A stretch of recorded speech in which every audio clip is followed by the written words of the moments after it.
أعوذ بالله من الشيطان الرجيم بسم الله الرحمن الرحيم وأعدوا لهم ما استطعتم من قوة ومن رباط الخيل ترهبون به عدو الله وعدوكم وآخرين من دونهم لا تعلمهم الله يعلمهم وما تنفقوا من شيء في سبيل الله يوفى إليكم وأنتم لا تظلمون۔ محترم حضرات، میں نے آپ لوگوں کے سامنے سورہ انفال کی آیت نمبر 60 کی تلاوت کی، جس میں اللہ سبحانہ وتعالیٰ ارشاد فرماتے ہیں، اور تم لوگ جہاں تک تمہارا بس چلے زیادہ سے زیادہ طاقت اور تیار بدھے رہنے والے گھوڑے ان کے مقابلے کے لیے تیار رکھو، تاکہ اس کے ذریعے سے تم اللہ اور اپنے دشمنوں کو، ایسے دوسرے دشمنوں کو خوف زدہ کر سکو جنہیں تم نہیں جانتے مگر اللہ جانتا ہے۔ اللہ کی راہ میں تم لوگ جو کچھ بھی خرچ کرو گے اس کا پورا بدلہ تمہاری طرف پلٹایا جائے گا اور تمہارے ساتھ ہرگز ظلم نہیں کیا جائے گا۔ اس آیت کریمہ میں اللہ سبحانہ وتعالیٰ نے جد و جہد کے لیے اور اپنی تیاری کے لیے تمام مومنوں اور مسلمانوں کو آگاہ کیا ہے۔ عام حالات میں دوسری آیت کریمہ ہے جس میں اللہ سبحانہ وتعالیٰ ارشاد فرماتے ہیں، یا ایھا الذین آمنوا ما لکم اذا قیل لکم انفروا فی سبیل اللہ ثاقلتم الی الارض ارضیتم بالحیاۃ الدنیا من الآخرہ فما متاع الحیاۃ الدنیا فی الآخرۃ الا قلیل۔ إِلَّا تَنْفِرُوا يُعَذِّبْكُمْ عَذَابًا أَلِيمًا وَيَسْتَبْدِلْ قَوْمًا غَيْرَكُمْ وَلَا تَضُرُّوهُ شَيْئًا وَاللَّهُ عَلَى كُلِّ شَيْءٍ قَدِيرٌ۔ اے ایمان والو، تمہیں کیا ہو گیا ہے؟ تمہیں اللہ کی راہ میں نکلنے کے لیے کہا گیا تو تم زمین سے چمٹ کر رہ گئے؟ کیا تم نے آخرت کے مقابلے میں دنیا کی زندگی کو زیادہ پسند کر رکھا ہے؟ جان رکھو، دنیا کی زندگی کا سامان آخرت میں بہت کم ثابت ہوگا۔ آخرت کے مقابلے میں دنیا کی زندگی بہت کم ہے۔ اگر تم نہ اٹھو گے تو اللہ تمہیں دردناک عذاب دے گا اور تمہاری جگہ کوئی دوسری قوم لے آئے گا، اور تم اللہ کا کچھ نہیں بگاڑ سکو گے، اور اللہ ہر چیز پر قادر ہے۔ یہ سورہ توبہ کی آیت نمبر 38 اور 39 ہے۔ ایک جگہ اور اللہ سبحانہ وتعالیٰ ارشاد فرماتے ہیں سورہ توبہ میں ہی، انفروا خفافا وثقالا وجاہدوا باموالکم وانفسکم فی سبیل اللہ ذالکم خیر لکم ان کنتم تعلمون۔ نکلو، خواہ ہلکے ہو یا بوجھل، اور جہاد کرو اللہ کی راہ میں اپنے مالوں اور اپنی جانوں کے ساتھ، یہ تمہارے لیے بہتر ہے اگر تم جانو۔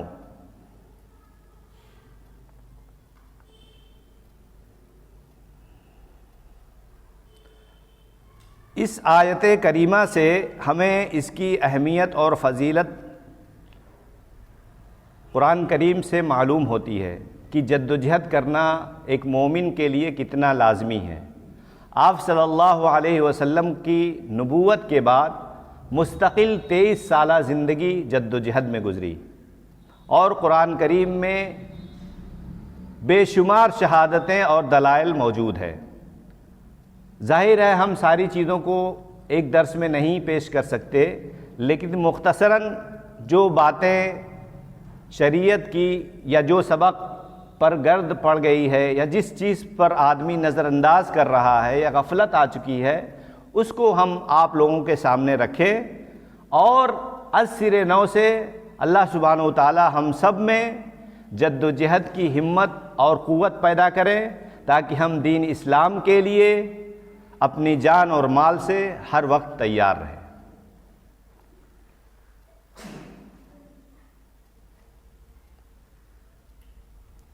اور یاد رکھے کہ شرعی اس کے بنا پر اگر کوئی نہیں شریک ہو سکتا ہے تو اس کے لیے اجازت ہے، جیسا کہ اللہ سبحانہ وتعالیٰ ارشاد فرماتے ہیں، ليس على الأعمى حرج ولا على الأعرج حرج ولا على المريض حرج ومن يطع الله ورسوله يدخله جنات تجري من تحتها الأنهار ومن يتولى يعذبه عذابا أليما۔ یہ سورہ فتح کی آیت نمبر 17 ہے، جس میں اللہ سبحانہ و تعالیٰ ارشاد فرماتے ہیں اگر اندھا، لنگڑا اور مریض جہاد کے لیے نہ آئے تو کوئی حرج نہیں۔ اگر اندھا، لنگڑا یا مریض یا کمزور، بیمار یا اسی طرح سے عورتوں پر بھی جہاد فرض نہیں ہے، تو اگر یہ لوگ نہ آ سکیں تو کوئی حرج نہیں ہے۔ ہاں، جو کوئی اللہ اور اس کے رسول صلی اللہ علیہ وسلم کی اطاعت کرے گا اللہ اسے جنت میں داخل کر دے گا، جن کے نیچے نہریں بہہ رہی ہوں گی، اور جو منہ پھیرے گا اسے دردناک عذاب ہوگا۔ یہ سورہ فتح کی آیت نمبر 17 ہے۔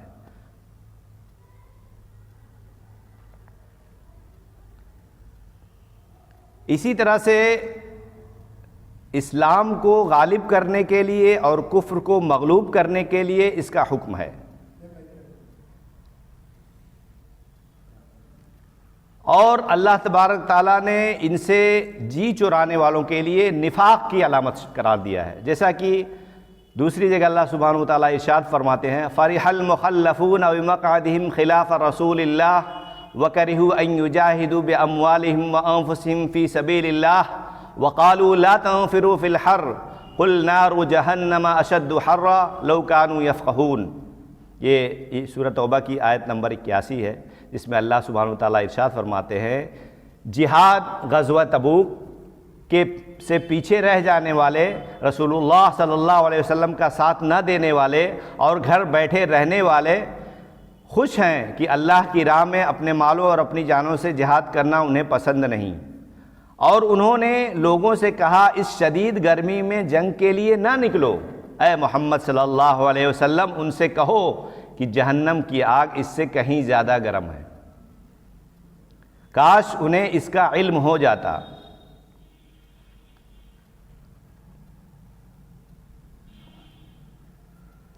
اب جو ہے یہ جو بھی باتیں، جو بھی آیتیں ہم نے قرآن کریم کی تلاوت کی، اس میں اللہ سبحانہ و تعالیٰ اس کی فضیلت، اہمیت اور بیان کرتے ہیں، جس سے ایک اور حدیث سے اس کا اندازہ لگایا جا سکتا ہے۔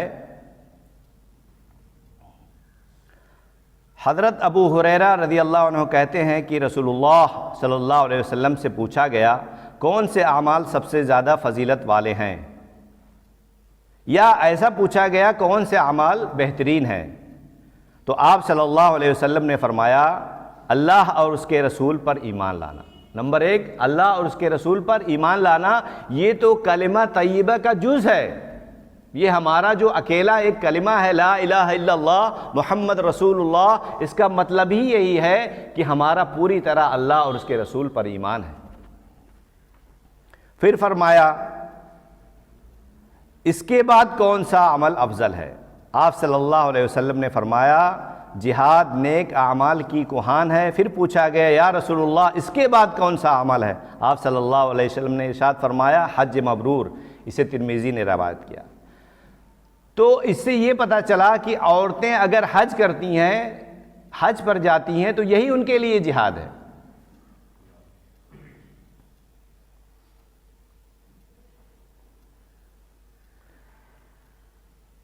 دوسری حدیث سنیے، حضرت عبادہ بن صامت رضی اللہ عنہ کہتے ہیں کہ رسول اللہ صلی اللہ علیہ وسلم نے فرمایا اللہ کی راہ میں جہاد کرو، بے شک جہاد فی سبیل اللہ جنت کے دروازوں میں سے ایک دروازہ ہے،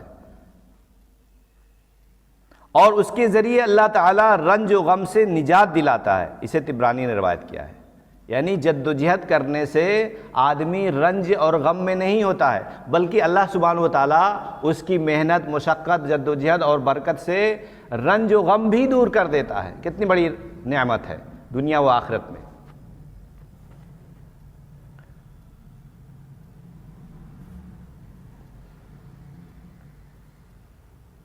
تو اللہ سبحانہ و تعالیٰ ہم سب کو اپنی راہ میں ہر طرح سے جد و جہد کرنے کی توفیق عطا فرمائے۔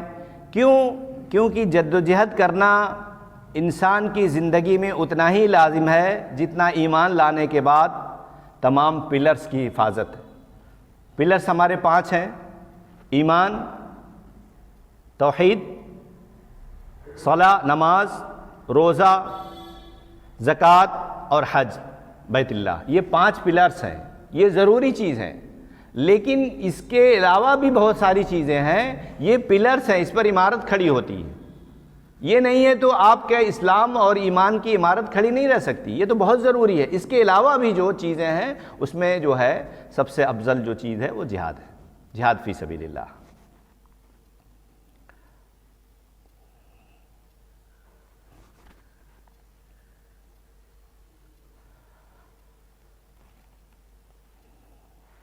اب دیکھیے اس سے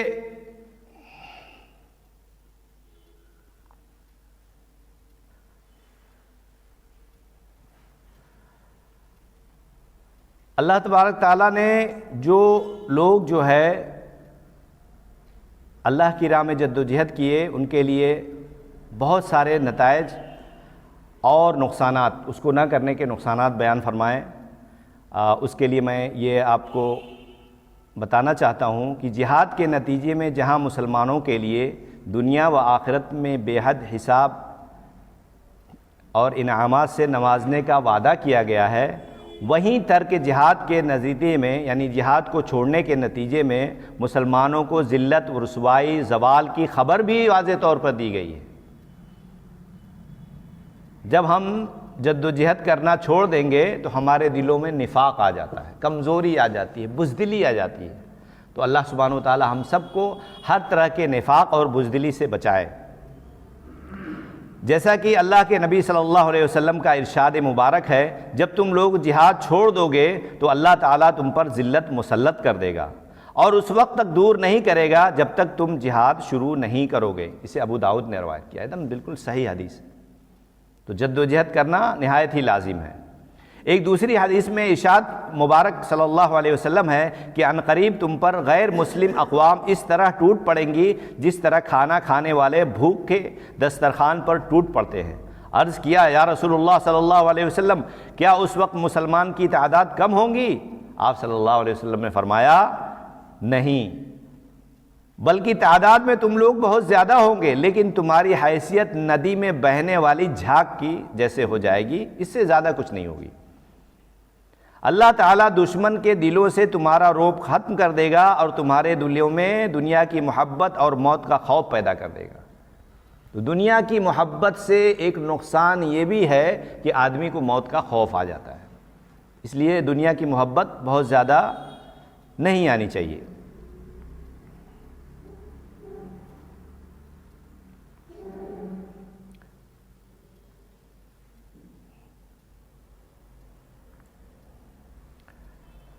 اب دیکھیے میں ایک واقعہ آپ کے حضرت عمر رضی اللہ تعالیٰ عنہ کے دور خلافت کا بیان کروں، جس سے آپ کو اندازہ ہوگا کہ پہلے کیسے لوگ تھے اور ہم لوگ اب صرف بات کرتے ہیں ان کی، اور کہتے اور سنتے ہیں اور کچھ کرتے نہیں ہیں۔ تو اس کے نتائج جو ہیں یہ ذلت و رسوائی، یہ شرمندگی اور یہ گھٹن اور یہ جو کڑھن، یہ سب بہت ساری چیزوں کو، اور اس کے ساتھ ساتھ رزق کا بھی مسئلہ جڑا ہوا ہے۔ اللہ کے نبی صلی اللہ علیہ وسلم نے فرمایا کہ رزق میری تلوار کے نوک کے نیچے ہے، رزق۔ اور اللہ تبارک تعالیٰ نے قرآن کریم میں بے شاہ بار بار کہا کہ اللہ تبارک تعالیٰ رزق کا مالک ہے، ان اللہ هو الرزاق ذو القوۃ المتین، یقیناً اللہ تبارک تعالیٰ سب سے بہترین رازق ہے اور بہت پاورفل ہے۔ اب دیکھیے یہ واقعہ سنیے آپ، حضرت عمر رضی اللہ عنہ کے عہد خلافت 634 ہجری سے 645 عیسوی تک، یعنی عیسوی کا 634 عیسوی سے 645 عیسوی میں مسلمانوں نے ایران کے دارالخلافہ مدائن پر حملہ کرنا چاہا، تو ایرانی فوج نے مدائن کے قریب دجلہ کا پل توڑ دیا۔ اسلامی لشکر آگے نہ بڑھ سکے۔ اسلامی لشکر دریائے دجلہ پر پہنچا تو دریا عبور کرنے کا پار کرنے کا کوئی راستہ نہیں تھا۔ اسلامی لشکر ایران کے جو دجلہ کا علاقہ ہے وہاں پر جب ایرانی لشکروں نے فوجی نے وہ دجلہ کا پل توڑ دیا تو اسلامی لشکر وہاں پہنچی تو کوئی راستہ ہی نہیں، پل توڑ دیا گیا ہے۔ چنانچہ لشکر کے سپہ سالار حضرت سعد بن ابی وقاص رضی اللہ عنہ اللہ تعالیٰ کا نام لے کر گھوڑا دریا میں ڈال دیا، اللہ کا نام لے کر دریا میں گھوڑا ڈال دیا۔ انہیں دیکھ کر سارا لشکر دجلہ میں اتر گیا اور اطمینان سے دریا پار کر گیا اللہ کے نام کے ساتھ۔ یہ تاریخ میں یہ چیز درج موجود ہے۔ ایرانی فوج دور کھڑی یہ ناقابل یقین حیرت انگیز منظر دیکھ رہی تھی۔ اسلامی لشکر کنارے پر پہنچا تو ایرانی فوج دیومن دیومن کہہ کر بھاگ نکلے اور شہنشاہ سلامت یزدگرہ دارالخلافہ چھوڑ کر بھاگ گئے۔ تاریخ اسلام کا یہی وہ مشہور معرکہ ہے جس کے بارے میں شاعر مشرق علامہ محمد اقبال رحمہ اللہ نے اپنی مشہور نظم شکوہ میں یہ شعر لکھا ہے: دشت و دشت ہے دریا بھی نہ چھوڑے ہم نے، بحر ظلمات میں دوڑا دیے گھوڑے ہم نے۔ اور ایک واقعہ ہے، ابھی اس کی جو ریفرنس نہیں ہے، ایک پیالہ جو ہے گر گیا تھا تو پانی کو انہوں نے کہا کہ دریا ہمارا پیالہ واپس کر دو، تو دریا نے پیالہ واپس کر دیا۔ اور بہت مشہور واقعہ موسیٰ علیہ السلام کا ہے کہ ان کی ماں نے صندوق میں فرعون جو بھی پیدا ہوتا تھا تو قتل کرا دیتا تھا۔ ان کے نجوموں نے بتایا تھا کہ ایک ایسا پیدا ہوگا جو تمہاری سلطنت کو برباد کر دے گا، ختم کر دے گا۔ تو ان کی ماں نے، جو قرآن کریم میں پورا تفصیلی واقعہ ہے اور سب جانتے ہیں، کہ موسیٰ علیہ السلام کی پرورش اسی فرعون کے محل میں ہوئی جسے نبوت کے بعد انہوں نے چیلنج کیا۔ تو اللہ تعالیٰ کا نظام ہے، یہ اللہ سبحانہ وتعالیٰ کا نظام ہے۔ تو یزدگرد دارالخلافہ سے بھاگ کر حلوان پہنچا۔ اسلامی لشکر نے دارالخلافہ پر بھی قبضہ کرنے کے بعد حلوان کی تسخیر کا ارادہ کیا۔ اس کو معلوم ہوا تو وہ حلوان سے بھی بھاگ گیا اور اسلامی لشکر نے حلوان کو بھی فتح کیا۔ یہ مسلمان کا جو ہے جذبہ ایمانی تھا کہ وہ جدھر کا رخ کرتے ہر چیز مسخر ہو جاتی۔ اللہ سبحانہ و تعالیٰ نے ان کی ایمان کی طاقت کی وجہ سے وہ جدھر کا رخ کرتے تھے وہ ہو جاتی تھی۔ آپ سمجھیے کہ ایک ایک ضلع جو ہے ایک ایک ہفتے میں ایسے فتح کرتے چلے جاتے تھے۔ اتنی اسپرٹس تھی ان کے اندر، اتنا جنون تھا، اتنا جذبہ تھا کہ وہ جب نکل پڑتے تھے اللہ کا نام لے کر تو وہ جو چیزیں چاہتے تھے اللہ سبحانہ وتعالیٰ ان کو مسخر کر دیتا تھا۔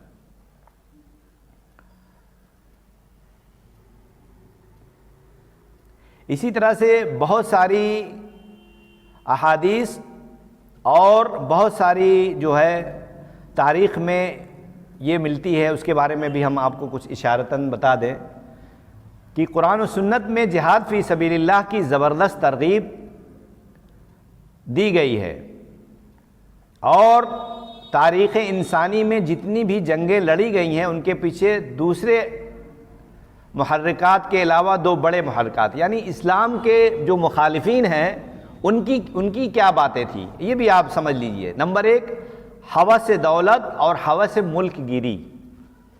جو اسلام کے مخالف ہوتے تھے ان کو کیا تھی؟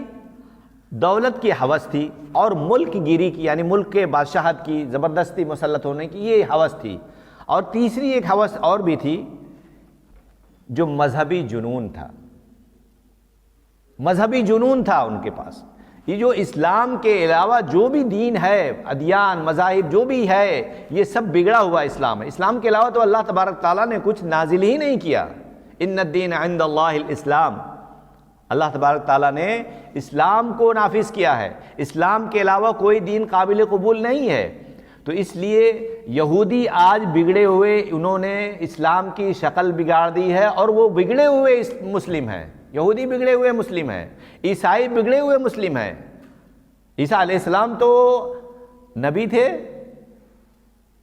موسیٰ علیہ السلام تو نبی تھے، لیکن انہوں نے اپنے نبیوں کو اللہ بنا لیا، نعوذ باللہ من ذالک۔ تو انہوں نے کہا کہ یہ جو ہے اللہ تبارک تعالیٰ جو ہے کتنے ہیں، تو انہوں نے کہا کہ 3 ہیں، عیسائیوں نے کہا 3 ہیں۔ ایک عیسیٰ علیہ السلام کو اللہ بنایا، دوسرا ان کی والدہ محترمہ کو بھی اللہ بنایا، اور تیسرا بولا جو اللہ ہے سب کا وہ بھی ہے، تو 3 اللہ بنا لیے۔ تو اب 3 اللہ میں تو ایک تو اللہ جو ہے وہ غلط ہے، ناجائز ہے، فرجی ہے، وہ اللہ نہیں ہے وہ، تو 2 کو کیسے نکالنا ہے؟